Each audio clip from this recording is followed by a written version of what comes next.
بیننده های عزیز و ارجمند السلام علیکم. برنامه نوبتی فروغ اندیشه را ما با اشتراک یکی از طبیبان مردمی جمهوری تاجیکستان میرزا یوسف طاهری برای شما منظور میگردانیم. یادآور میشویم که سال 2010 میرزا یوسف طاهری یکی از بهترین طبیبان خلقی در جمهوری تاجیکستان اعلام شدند و میرزا یوسف طاهری برادر یکی از چهره‌های شناخته ساحه تندرستی کشور و ممالک خارجی ملا ظهور طاهری می باشند که آن کس عین زمان در کشورهای روسیه، داغستان و دیگر ممالک جهان اساساً توسط گیاه درمانی با مردم شفا می بخشند. میرزا یوسف طاهری شما بارها با پنجکین آمدید، در برنامه‌های تلویزیون، سیما، رادیو اشتراک کردید و مقصد و مرام شما پیش از همه با مردم اهدا کردن شفاعت، یعنی با راه‌های آسان، با راه‌های دسترس، با راه‌های استفاده از گیاه‌هایی که در قلمرو تاجیکستان خاصه وادی زرافشان موجود است، مردم را شما تبابت میکنید. لطفاً میگفتید که این دفعه در این برنامه شما با کدام داروهای نو در اینجا حضور دارید و برای مردم چه مصلحت ها میدید، چی باید که آنها از بعضی بیماری ها با تبابت گیاهی رهایی یابند. سلامت باشید دوستان. شعر را من از صبا آورده‌ام، چون کفی پر از دعا آورده‌ام. بهر مشتاقان شعر و شاعری همچو سینا من دوا آورده‌ام. من نیم شاعر ولی دل داده‌ام، بر شما مهر و وفا آورده‌ام. السلام علیکم بینندگان عزیز. البته برای من افتخار است که در دیار بزرگ استاد رودکی و استاد لایق هستم و این دیار برای من بسیار هم عزیز است که من سال 2 مراتب البته به اینجا بیام و هیچ وقت بی دست آویز نمی آیم. استاد بازار صابر گفته بودند که از ازل داروی تاجیک ریشه خور بود و هست، لیک تا 70 پشتش بوی سینا میکند.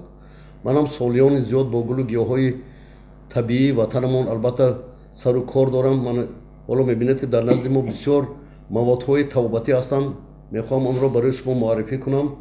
در نزد ما گلاب ها هستند. این گلاب هایی که یک جای ایران با تاجیکستان در یک جایی استحصال میکنن، این گلاب صدبرگی برای آنها که عصب خستگی دارند و آنها که فراموش خاطری دارند برای همانها توصیه کرده می شود.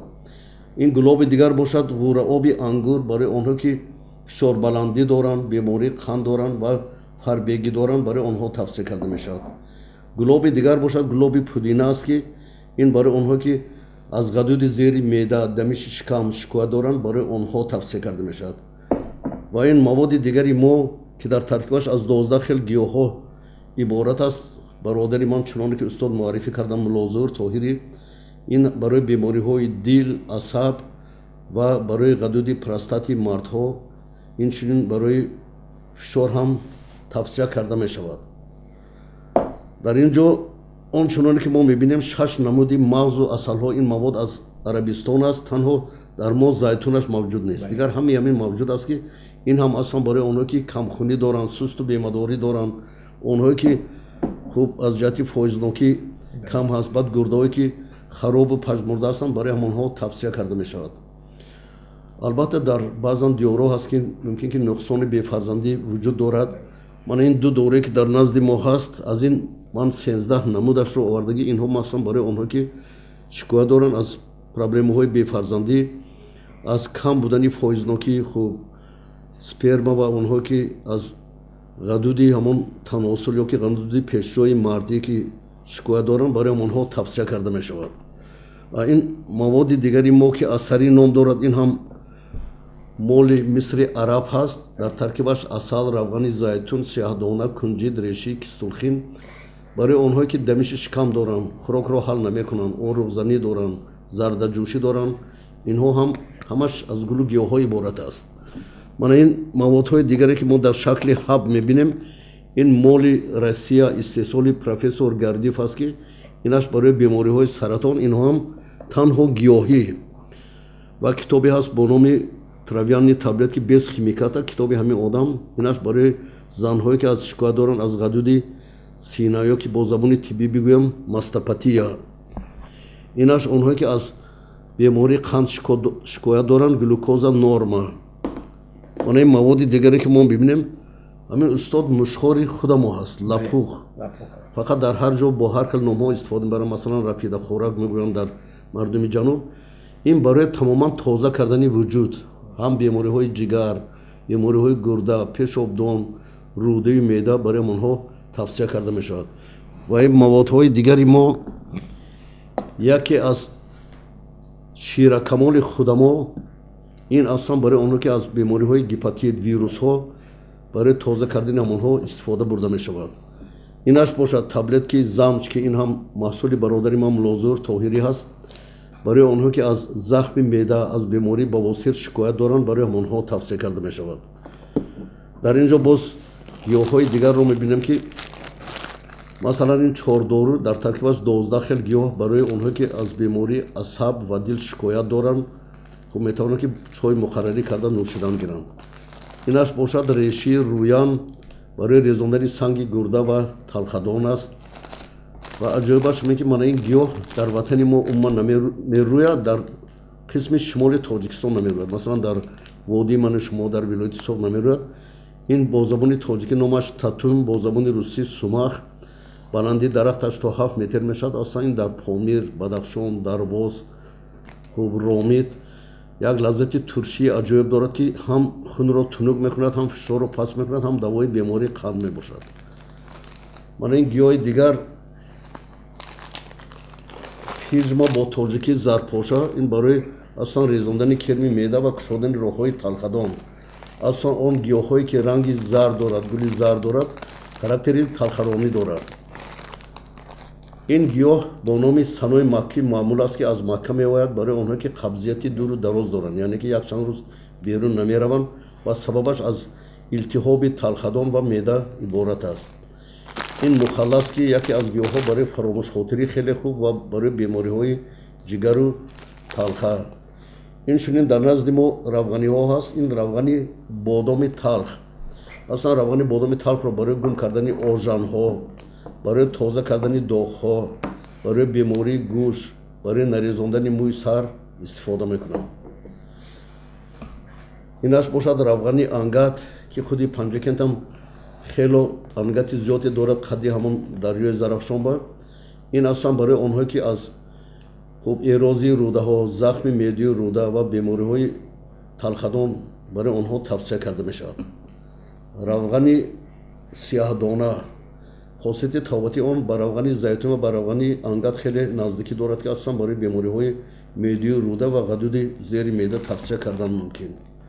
мана ин марҳами давоӣ ки маҳсули бевоситаи худи ман аст, барои онҳое ки аз дарди буғуму пайвандҳо шикоят доранд, радикулит, полиартрит, ревматизм, остеохондроз, гайморит ва простата истифода кардан мумкин. ин моли мисли араб, инам аз гиёҳ тайёр карда шудааст. танҳо онҳое ки аз бемории бавосир шикоят доранд ҳамчун тампон истифода кардан мумкин. ана ин яке аз маводҳои беҳтарини мо барои резондани ҳама намуди кирмҳо аз кӯдаки хурдсол то калон истифода карданаш мумкин аст.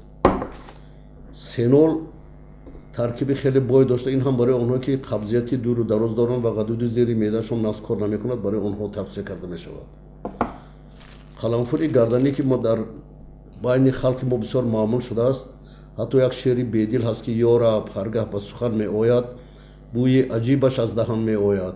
ин бӯи қаламфур аст ё накҳати гул ё роиҳаи мушки хутан меояд. аслан барои онҳое ки асабхастагӣ доранд, милки дандонашон хунравӣ дорад, барои бемории қанд ҳам истифода кардан мумкин.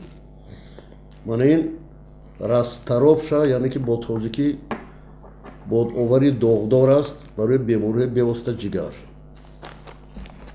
имбир миҷози гарм дошта барои сулфаю балғам, барои онҳое ки аз фарбегӣ зиёд шикоят доранд истифода кардан мумкин. ин низ хосияти хунро тунук кардан дорад. мана ин маводи дигари мо зардчӯба аз давраҳои қадим истифода мекунанд барои норасоии калсий, барои пурқувват кардани устухонҳо. мана ин чизе ки ҳоло дар назди мо ҳаст, ин номаш халилии кобулӣ ки ватанаш аслан ҳиндустону арабистону покистону афғонистон аст. барои онҳое ки аз ларзаки даст ки бо номи паркинсон дар тиб маъмул аст барои ҳамонҳо истифода карда мешавад. баъзан дар кӯдакҳои мо лакнати забон ҳаст. онро аз тиби қадима асон решаи оқирқирҳо ки инро талқон карда ба воситаи асал омехта карда ба кому забон ва ҳалқ молидан дар кор барои онро ки аз лакнати забон шикоят доранд. ман ин мушхоре ки дар мо аст чунон ки нав лапухе ки дар шакли ҳаббуд нишон додем аз ҳамон иборат ва ин барои одамҳои чагмеза кам давои хуб аст. ин маводи дигар ширакамол бо забони русчи ваннюча ферула мешавад ки ин барои тамоми бемориҳое ки аз хунукӣ ҳаст истифода кардан мумкин. масалан шамоздаги роҳҳои нафас, шамоздаги шуш, роҳи пешобдон, барои резодани кир ва гум кардани ҳама гуна яраҳо. ин мумиё аз давраҳои қадим барои мо истифода мекунанд, асосан барои норасоии калсий, барои устухонаи пурқувват кардан, барои шикастабандӣ. ва ин чизи дигараш қиёми ҷадвор буда дар дараҷаи 4 миҷозаш гарм ҳаст. ин ҳам барои хунукгирифтагии тамоми органҳо истифода кардан мумкин аст. ва ин вазелин ҳам танҳо аз шиҳодона ва дигар гулу гиёҳҳои ватанӣ тайёр карда шудааст ки ин ҳам барои буғуму пайвандҳо истифода кардан мумкин. ташаккур муҳтарам доктор, бисёр як маълумоти муфассал додед дар бораи он доруҳое ки ҳамаш табиӣ аст, бале ягон хел таркиби кимиёвӣ надорад. хоб ба мо баъзе саволҳам ворид шуданд.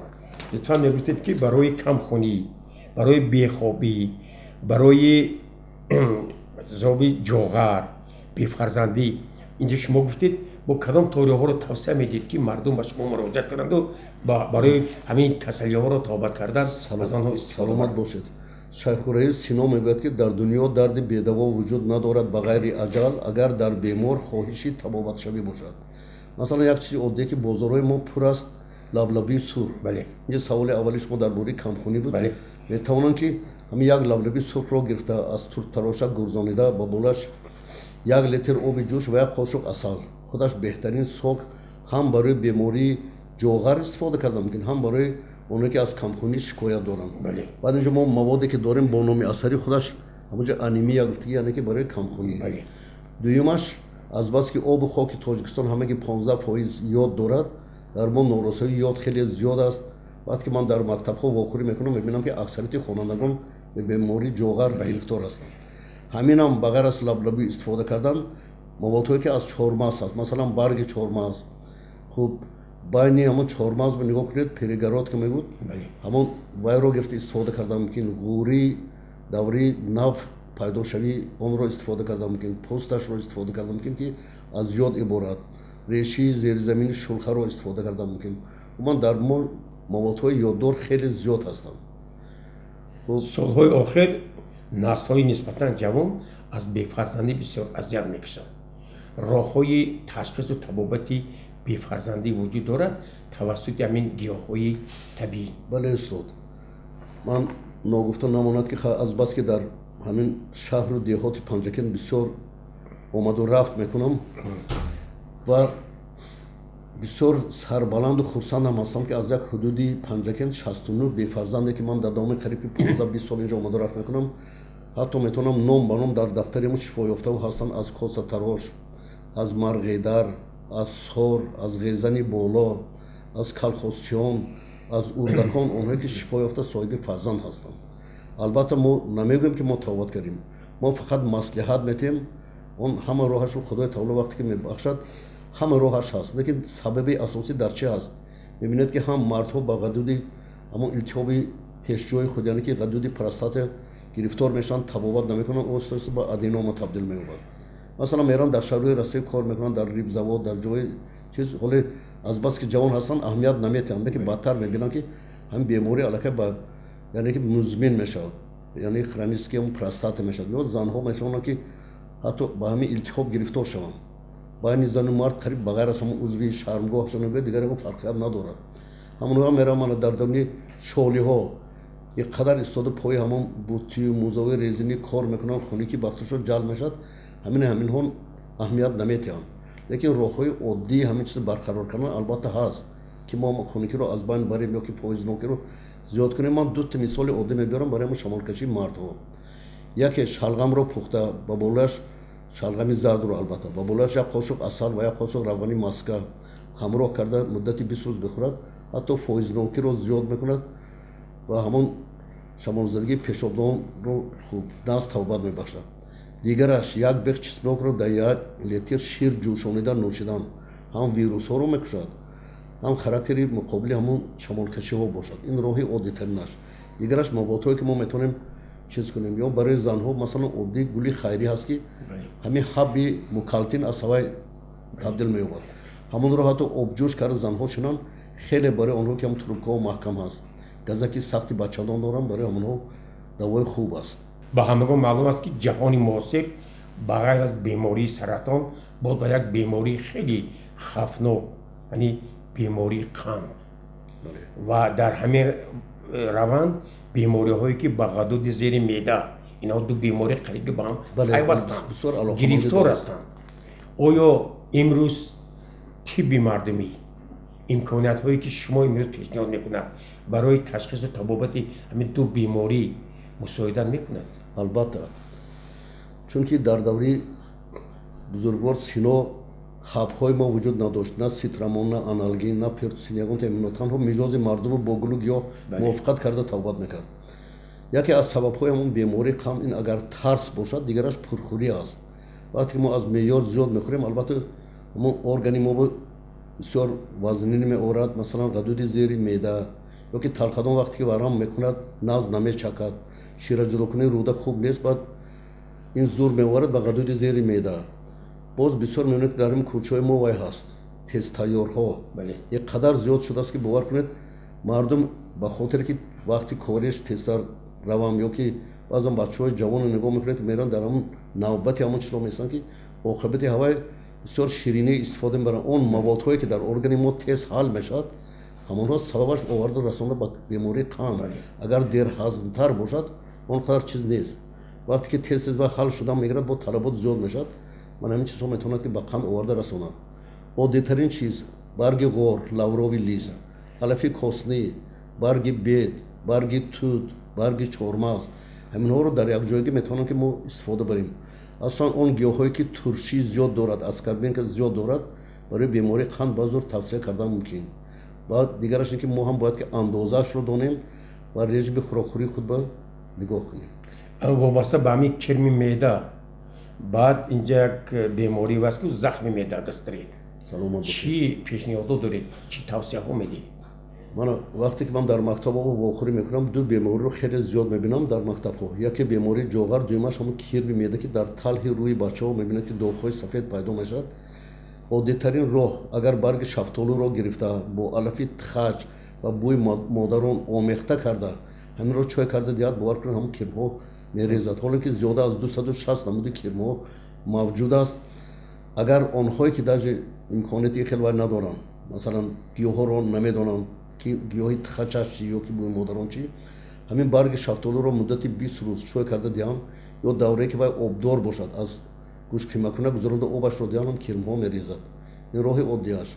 ана он масъалаи хуб дар бораи илтиҳоби меъдаи рӯда ё ки сабабҳои бемории гастрит ё ва гастрити музмин, ин асосан бештар бачаҳои мо, масалан ман ҳамин 2 рӯз пеш худам вохӯрдам як одаме ки самбуси гарм хӯрд, аз болош оби хунуки ях хӯрд, аллакай бовар кунед ки худаш як ҳолати ноҳинҷор ба гирифтор кард ки ман худам дар ҳамон ошхона будам, гуфтам бародар ҳозир як коса оби ҷӯш гир, як қошиқи майда содда ҳамроҳ карда нӯш, ҳамин ҳозир метавонад чиз кунад. ба рафта аз чиз албатта ҳамон ҳабби давраҳои пеш ага хотиртон бошад устод, угл активира арзонтарин вай бо таблетка ҳам хеле таъсири хуб дорад ки метавонад ки вай рад кунад.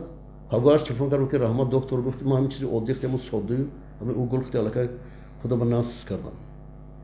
дар бораи ҳамин острохондроз, беморие ки инсонҳо бисёр вақт азият мекашанд, чӣ тавсияҳо медиҳед, чӣ бояд кард ки мардум ба ҳамин бемориҳо чурра ҳамин гирежае ки мегӯн вақти охир хеле мардумро ба мушкилот рӯбарӯ кардааст? чӣ бояд кард? дар ҳақиқат дуруст аст ки бемориҳои ҳамон буғуму пайвандҳо, радикулит, полиартрит, артроз, хуб ҳаминҳо хеле зиёд аст ва аз он ҷумла чуноне ки шумо гуфтед чурра, чуррии сутунмӯҳра, ки агар мо ҳамхел ишора вақти фаҳмонем масалан чӯрра ҳамин хел мешавад ё ки протрузия мегӯянд зиштшавии муҳраҳо. Аммо бача ё ки зан надонист як бори вазни мебардорад ки як сабабаш мешавад аз ҳисоби нодурусттар бардоштану мо бигзоред аз сабабош барои худаш, лекин мо роҳи тавбати ҳаве бояд ки фаҳмонем ки мардум аз ҳамин чизо азият накашанд, бисёр хароҷотҳои зиёдтӣ накунанд. ҳамон як чизи оддитарине ки қариб баробари ҳамин парди финҷоне ки рӯзи дароз мебинанд ки рекламаҳош аст, бо ки дигар мағзҳои бисёре ҳастанд. ҳамин салидори мошин як чизи оддӣ, як қошуқ асал, як қошуқ равғани маска, ҳар се мина алдараш кард ба ҷои дардманди ҳамон зонуҳо буғумҳо монад, бовар кунед ки дар муддати як ҳафта натиҷаи хубро нишон медиҳад. дигараш он маводе ки ман худам аз гиёҳҳо муддати қариб 40 сол бозини тайёр карда истифода мекунам. таркибаш чӣ дорад? Зарчӯба, дорчин, марҷонқаранфур, имбир ва равғани маска ки маводҳои ҳама миҷозан гарм ҳаст ки ҳамон хунукиҳоро мебурорад. баъд мо метавонем ки масалан дар давраҳои гармӣ ва хума гирифта дар ҳамон ягон ҷои гарм тунук кунем, ҳатто рӯи ҳавли худам ба ҳамон қуми гарм қитъа метавонем ки худам болои зонаҳои дигар ҷо мо пӯшонда монем, хеле шифои комил метавад барои ин чизро. агар барои бемории чӯрра бошад, масалан он тавсияе ки ман мумкин борҳо такрорам шавад, равғани зайтунро гирифта дар 250 грамм 10 то кирми лӯйхӯракро мезирбонед, сиёҳ мешавад, кирмҳоро гирифта мепартоед, баъд пахтаро тар карда ба ҳамон ҷои дардманди масалан L2, L3, L4 ҳамон ҷо мемонед. қонунҳои физикӣ аз гармӣ ва сешавии ҷисмҳо ҳаст. вақте ки баданаш мулоим мешавад, турник ва авезо мешавад, оҳиста оҳиста ин дур мешавад дар ҳолате ки бадан мулоим аст. баъд фаромда ҳамин мушхорро хӯрданаш дар кор ва шабонаи мазро мемолад. 12 рӯз ҳамин корро мекунад, бо 12 рӯз дигар методи дигараш бо реши рӯян. мо чанд нафаре ки табобат ёфтанд бо ҳамин роҳҳои оддӣ, боз метавонанд ки баъдтар ба телефонҳои ман муроҷиат кунанд. ҷои қабулам ки албатта ман боз дар охири барнома гуфта мегузарем, муроҷиат кунам, мо фаҳмода метавонем. аз рӯи ҳамин тавсияю доруҳои шумо ҳамин мардум аз ҳамин бемориҳо раҳоӣ ёфтанд? ман устод махсус як дафтар дорам ки агар ҳисоб кунам ҳозир ҳамн ёд бема нишон диҳам. Телефонро нигоҳ кунед, шифоёфтаҳо аз Масчо, аз Калхозобод, аз Қумсангир, аз Панҷакен, аз ҳар як маҳалҳое ки вай кардам дар дафтарам қайд кардагӣ. ҳатто ном ба номи махсусан бефарзандҳо, онҳое ки шифо ёфтанд. дар ибтидо ман гуфтам ки дар дунё дарди бедаво вуҷуд надорад ба ғайри аҷал, агар дар бемор хоҳиши тавбатша мебошад. лекин афсӯс ки мо имрӯз маърифати тиббии мо хеле паст аст. мо ба гиёҳдармонӣ бояд ки бештар рӯ орем. ҳозир қарори давлати моамани сарвари муҳтарам бинед ки ташкил карданд ки дар тамоми беморхонаҳо гӯшаи гиёҳдармонӣ мавҷуд аст. мо бояд ба тибби антиқии худ албатта рӯй орем, аз он истифода кунем. ташаккур. дар дасти ман ду маҷмӯаи шумо аст, яки дарёи меҳ, дигари туғрали боғи малакут. ман мехостам ки аз ашъори хеш шояд ҳам порчаҳои шеъриро барои бинандаҳои ин барнома пешкаш мекардед. раҳмати калон устод, дар ҳақиқат ман муаллифи 17 то китоби шеърӣ ҳастам. онҳо ки аз ҳамон шабакаҳои иҷтимоии фейсбук истифода мекунанд, аз ашъори мо мумкин хабардор ҳастанд ва дар ин диёре ки бузургвор устод лоиқу асосгузори пояи шеъри тоҷик абу абдуллои рӯдакӣ дар ин ҷо тавлид шуданд. албатта шеър гуфтан ҳар касам ҷуръат намекунад, лекин ман ки бисёр мухлиси устод лоиқ ҳастам, метавонам ки як шеъри худамро нисбати ҳамин кас ки бахшидам хонда диҳам. эй шоири шӯридаву эй лоиқи шайдо, бо шеъри ту ҳар ҷо бикунам фахру таманно. афсӯс хӯрам зуд бирафти зибари мо, шеъри ту фарогир шудааст арзу саморо. дар маъракаҳо шеъри туро хонда бигирям, эй шоири ҷонсӯзи ватан, шоири дилҳо. бо шеъри ту ман нома нависам ба нигорам, аз шеъри ту гирам ба дилам сидқу сафоро. ҳар гаҳ биравам сӯи мазорат ба зиёрат, бахшам ба равони ту бигириста дуоро. меҳри ту ниҳон дар дили мардони худо ҳаст, бо шеъри ту бахшем ба бемор шифоро. ташаккур устоди азиз. хоб ба бинандаҳо, ба онҳое ки нисбат ба шумо як эҳтиром доранд, аз имкониятҳои табобатии халқии шумо истифода кардан чӣ хел тавсияҳо медиҳед? онҳо ба шумо чӣ хел муроҷиат кунанд? дастрасии доруҳои шумо чӣ хел ташкил карда шудааст? ман то рӯзи 7 декабр дар روبروی سلخوزتکنیکا در کوچه ترشکووا بیماران را قبول میکنم. دیدن و مصلحت های من رایگان است. میتوانم که چقدر سوالشون باشد. از کدام ساعت؟ از ساعت 8 سحر تا 7 بیگاه من در همونجا هستم. همین دورباری من الحال نمونهش رو آوردم، میتونم که اونجا مراجعت کنم.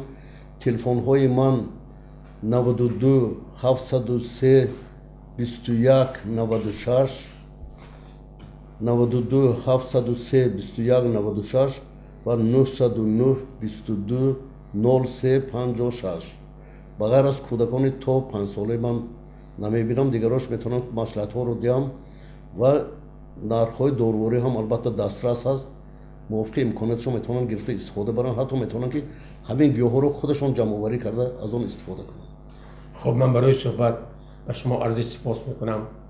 گمان میکنم که بینندگان ارجمندی تلویزیون سیمای شهر پجکین از این مصاحبه ما برای خود بسیار نویدهای بهترین را وابسته به تشخیص و تبابت از حساب گیاه‌های دیار باستانی ما پیدا میکنند و البته آنها به شما مراجعه میکنند، زیرا پیشگیری هر گونه بیماری از تبابت آن آسان‌تر است و هر یک انسان باید که طبیب خودش باشد.